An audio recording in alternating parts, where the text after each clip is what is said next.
দেখবেন আমরা একটা কথা প্রায় হয়তো শুনে থাকি, অনেকের মুখে এটা শোনা যায়, বলে যে ঠাকুরের উপর ছেড়ে দিতে হয়, যা ইচ্ছা তার তাই হবে, তাই না? বাস্তবে এই জিনিসটা আমাদের জীবনে তা কেমনভাবে ঘটে থাকে, কেনই বা আমরা এটা মানব, কেনই বা এই কথাটা এই রকমভাবে বলা চাই। আজকে আমরা সেই বিষয় নিয়ে এমন কিছু কথা জানবো যা শুধু কিন্তু ঠাকুর বলেছেন তা কিন্তু মোটেই না, এর আগেও বহু জায়গায় আছে। আজকে আমরা সেই সম্বন্ধে বিস্তারিতভাবে যতটুকু শোনা যেতে পারে ততটুকু এই আলোচনার মাধ্যমে জানার চেষ্টা করব। এবং তার সাথে আমরা আরও একটা কথা জানবো, যেটা এই আলোচনা শেষের দিকে আছে। আপনারা চাইলে যদি শুধু ততটুকুই জানতে চান, তাহলে আলোচনাটা আপনারা একদম শেষে চলে যেতে পারেন। তা হলো, আমরা যখন ঠাকুরের কাছে দেখবেন পূজা করার সময় তুলসী পাতা দিয়ে থাকি, তাই না? এই তুলসী পাতা দেওয়াটা কি ঠাকুরের কাছে ঠিক? সব জায়গায় তো ব্যবহার করে থাকে আমরা দেখি, কিন্তু ঠাকুরের কাছে দেওয়াটা কি তুলসী পাতা, এটা কি ঠিক? আজকে আমরা সে সম্বন্ধেও কিছু কথা জানবো। যাই হোক, আজকের এই আলোচনাটি এবার আমি শুরু করব। শুরু করার আগে আপনাদের কাছে শুধু একটি কথাই অনুরোধ করছি, ভিডিওটিতে আপনারা সম্পূর্ণভাবে যুক্ত থাকার চেষ্টা করবেন। আশা করি দিলে আজকের এই যেই টপিকটি আপনারা দিলে নিঃসন্দেহেই বুঝতে পারবেন। তার ইচ্ছাই পূর্ণ হোক আমার মধ্যে, তোমার ইচ্ছাই মঙ্গল, আমি জানি না কিসে আমার মঙ্গল হবে, আমার ভিতরে তোমার ইচ্ছাই পূর্ণ হোক। আর তার জন্যে কি না, আমাকে রাজি থাকতে হবে। এইরকমই কিছু কথা শ্রী ঠাকুর সত্যানুসরণে বলেছেন, তাই নয় কি?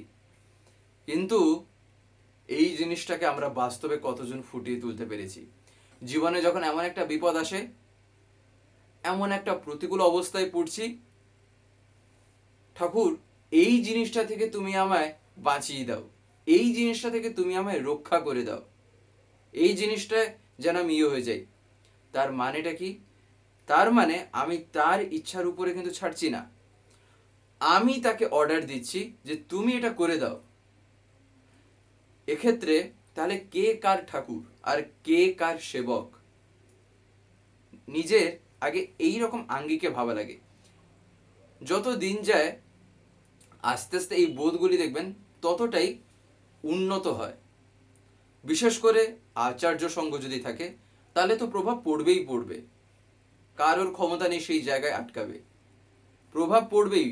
কোনো না কোনো একটা দিন মনের মধ্যে এসে উঁকি দেবেই যে আমি ঠাকুরকে এই রকম করে এতদিন বলে এসেছি, এটা আমি কতটুকু ঠিক করেছি। তখনই সে নিজেকে চেঞ্জ করবে, নিজের চিন্তা ভাবনাটার মধ্যে সে তখন একটা পরিবর্তন আনবে। যে পরিবর্তনটা কি না, তার জীবনে বিবর্তন হবে, বিবর্তন আকারে কাজ করবে। একবার শ্রী ঠাকুরের কাছে হাউজার ম্যান্দা, হয়তো আপনারা হাউজার ম্যান্দার নাম অনেকেই শুনে থাকতে পারেন। হাউজার ম্যান্দা, তারপরে মিস্টার এক্স ম্যান, আরও অন্যান্য অনেকেই ঠাকুরের কাছে আসতেন।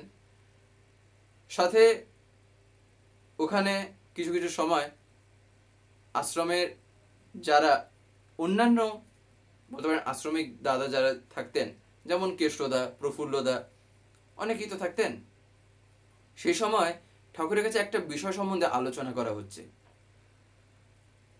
আলোচনার ক্রমানুসারে একটা জায়গায় হাউজারম্যানদা ঠাকুরকে বলছেন, ঠাকুর বাইবেলে আছে দাই উইল বি ডান, অর্থাৎ তোমার ইচ্ছা পূর্ণ হোক। এ কথার তাৎপর্যটা কি? হাউজারম্যানদা শ্রী ঠাকুরকে জিজ্ঞাসা করছেন। এই কথাটা বাইবেলে তিনি পেয়েছেন, তাই তিনি ঠাকুরকে জিজ্ঞাসা করছেন। শ্রী ঠাকুর তখন বলছেন, তোমার ইচ্ছা পূর্ণ হোক এ কথা যখনই কেউ বলে, তার মানে হলো তার ইচ্ছাটাকে আমার নিজের সাথে ঐক্য সূত্রে বেঁধে নিলাম। আমার সুখ দুঃখ সব অবস্থাতে আমি তার ইচ্ছা পূরণের জন্যই কাজ করে যাব। এটাই হলো তোমার ইচ্ছা পূর্ণ হোক, এ কথাটার অর্থ এটাই। দেখবেন ঠিক একই রকম কথা, সিমিলার। এই কারণেই প্রথমে আলোচনাটা শুরু করেছিলাম ওই কথাটা দিয়ে, ঠাকুরের সত্যানুসরণের বলা সেই কথাটা দিয়ে।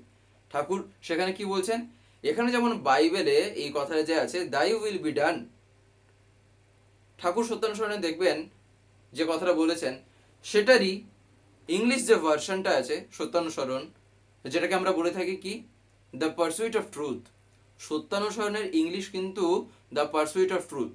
দেখবেন যদি আমরা বইটা একদম প্রথম পেজটা যদি দেখি, সত্যানুসরণ পাশেই ওখানেই একটা জায়গায় লেখা আছে ব্র্যাকেট দিয়ে, কাছাকাছি ওই রকমই একটা দ্য পারসুইট অফ ট্রুথ বলে। সেখানে ইংরেজিতেই ঠাকুর কি বলছেন, সেখানে ইংরেজিতে অর্থাৎ এটা ট্রান্সলেট যেটা করা হয়েছে, সেখানে ঠাকুর যেটা বলেছেন তা হচ্ছে হলো, দাই will is good, I don't know what will make me good. অর্থাৎ তার ইচ্ছাই মঙ্গল,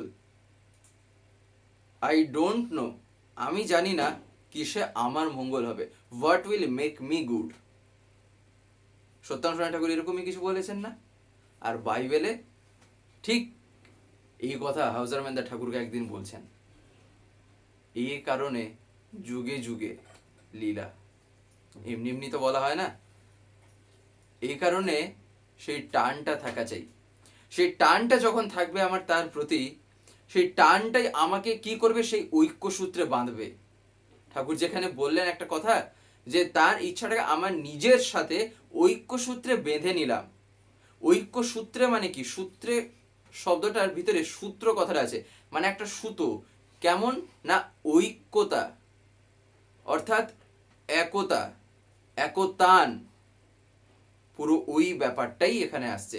অর্থাৎ তার টিউনিং এ আমার টিউন তখন চলছে, সেই টিউনিং এ তখন আমি গিয়ে যুক্ত হতে পেরেছি।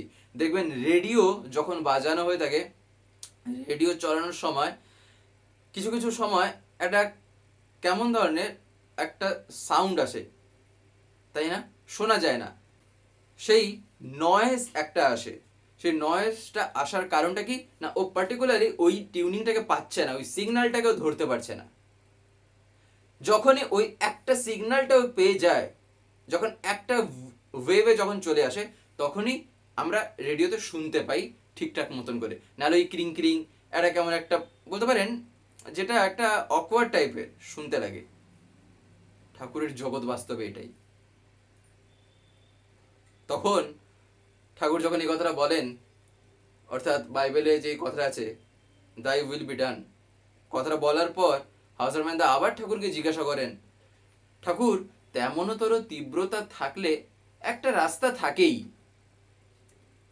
শোনা মাত্রই প্রফুল্লদা আবার তখন বলছেন, কারো আবার এমন বিশ্বাস দেখা যায় যে শত বিপদেও টলে না। আর বাস্তবে এটাই হচ্ছিল খাঁটি বিশ্বাস, এটাই হচ্ছিল এমন একটা জায়গা যে কিন্তু পার পাবেই পাবে, সেই জায়গায় তাকে কেউ আটকাতে পারবে না। সে তার প্রতি এমন বিশ্বাস রেখেছে, হাজারটা বিপদ এলেও তার সামনে থেকে ক্রস করে যাবে, তাকে ছুঁয়েও যেতে পারে, কিন্তু ব্যাপারে এমনই কিছু ঘটে যাবে, ছুঁয়ে গেলে হয়তো সে বিপদেরই মঙ্গল হয়ে যাবে। এমনটাও হয়তো হতে পারে।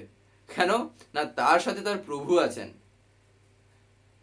দেখবেন একটা আমরা কথা বলি না, ওই যে শনি রাহু কেতু ইত্যাদি নানান রকম যে কথাগুলি আমরা বলে থাকি, যখন বৃহস্পতির কথা আসে বলা হয়ে থাকে এরকম, দেখবেন শোনা যায়, যখন গুরু বৃহস্পতি সামনে থাকেন, শনি রাহু কেতু ঘরের দরজার মুখ থেকে ফিরে যায়। বাস্তবে ঠাকুর যখন জীবনে গুরু রূপে আছেন, তাহলে কার ক্ষমতা আছে, তাই নয় কি? স্বয়ং পুরুষোত্তম। অজস্র ঘটনা আছে, বললে এখন শেষ নেই। আচার্যদেব এখন এই কথাগুলি নিয়ে এমন এক একটা মজার এক একটা এমন ঘটনা বলেন যে ওর শুনে অবাক করে দেয়, যে বাস্তবে তার দয়াটা যে কেমন, আর তিনি তার সন্তানের জন্য কি যে না করেন, আর কি তার করার যে ক্ষমতা আছে, অথচ থাকেন সাধারণ, তাই না? যাই হোক, প্রফুল্লদা যখন ঠাকুরকে বলছেন যে এইরকম একটা কথা, অর্থাৎ কারো আবার এমন বিশ্বাস দেখা যায় যে শত বিপদেও টলে না, শ্রী ঠাকুর শোনা মাত্র তখন বলছেন সে ভালো হয়ই, জোর দিয়ে ঠাকুর বলছেন সে ভালো হয়ই, সে অনেক সুখে থাকে। কেন? তার কারণ যারা ইষ্টে অটল ও অটুট থাকে তারা অনেক কিছু করতে পারে।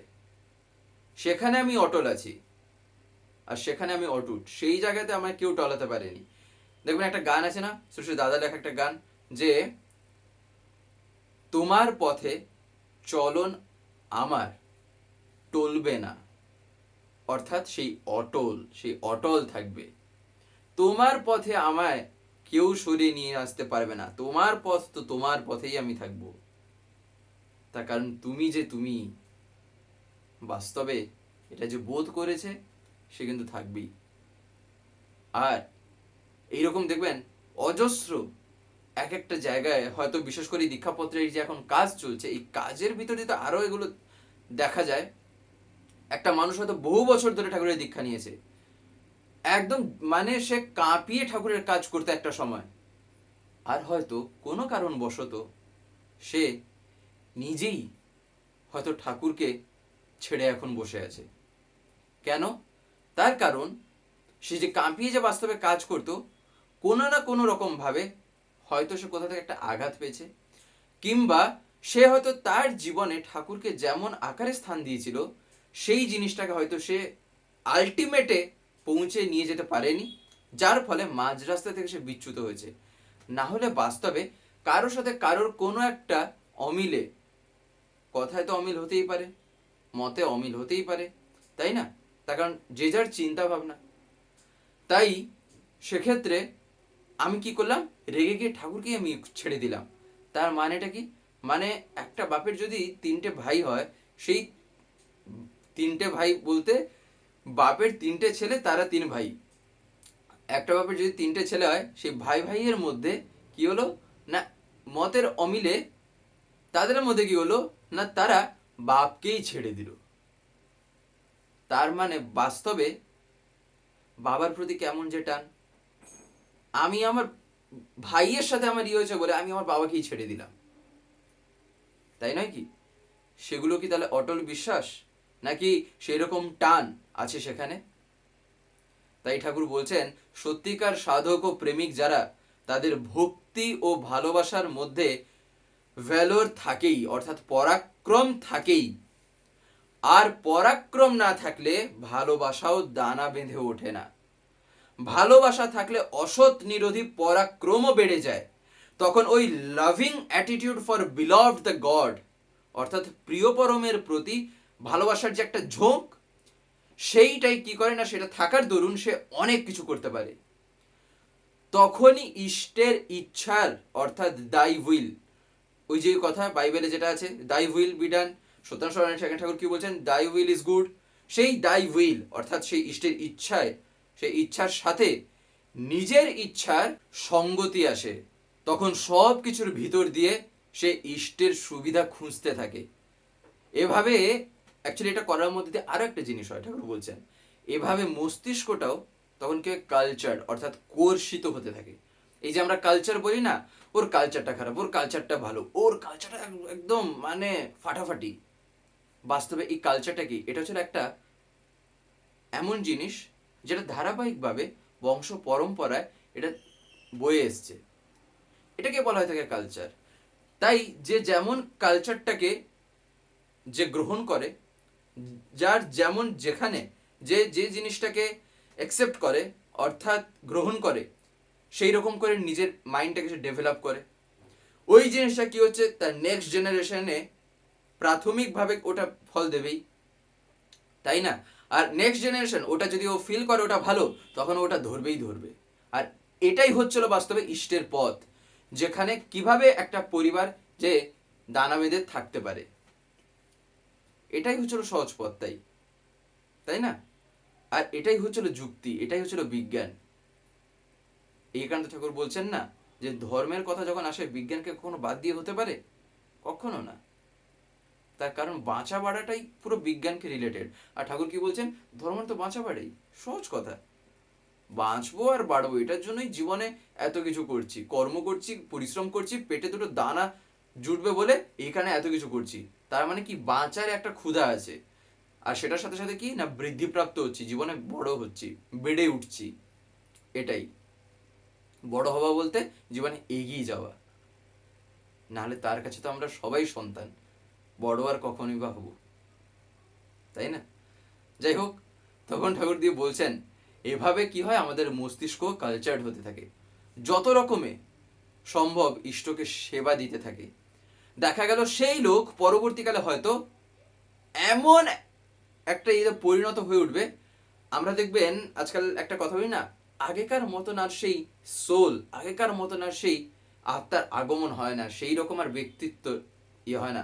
ঠাকুর বলছেন যদি এই জিনিসগুলি আসে না, তখন সেই ব্যক্তিত্ব যাকে নিয়ে তুমি জীবনে ভাবছো ওই রকম, তখন ওই রকমের থেকেও আরো অন্য রকম এগিয়ে এমন আসবে যা তোমার পুরো একদম মস্তিষ্কে পুরো এমন একটা ভাইব্রেশন ক্রিয়েট করবে, এমন একটা তখন কম্পন আসবে, পুরো একদম নিজেকে তখন হেলিয়ে রেখে দেবে, নিজে পুরো তখন কাঁপতে থাকবে যে আমি কি দেখছি। এমনও মানুষ হতে পারে, তাই না?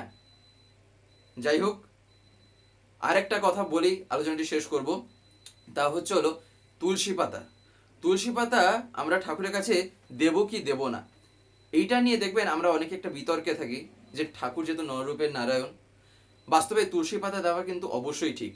তাতে কি হয়, খাদ্যের যে বিভিন্ন দোষগুলি থাকে না, সেইগুলি কেটে যায়। এটা একটা সায়েন্স, একটা বিজ্ঞান, এই কারণে তুলসী পাতা দেওয়া হয়ে থাকেও, তাই না?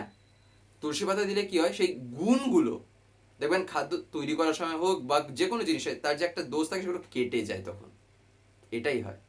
এই কারণে দেওয়া যেতেই পারে, আর দেওয়াও হয়ে থাকে, তাই প্রত্যেকেই যেন আমরা এটা মানি। যাই হোক, আজকের এই আলোচনাটি এবার আমি এখানে শেষ করবো। শেষ করে আপনাদের কাছে একটি কথা বলবো, যদি আজকের এই ভিডিওটি আপনাদের ভালো লেগে থাকে তাহলে একটি লাইক করে দেবেন, সবার ভিতরে শেয়ার করে দেবেন, কেমন লাগলো নিচে একটি কমেন্টে লিখে জানাবেন। আর যদি চ্যানেলটিকে এখনো সাবস্ক্রাইব করে না থাকেন তাহলে অতি অবশ্যই চ্যানেলটিকে সাবস্ক্রাইব করে পাশের বেল আইকন প্রেস করে অল করে রাখতে একেবারেই ভুলবেন না, আর ওইরকম বিভিন্ন নতুন এবং ইন্টারেস্টিং ভিডিও সবার আগে পাওয়ার জন্য। জয় গুরু, বন্দে পুরুষোত্তম।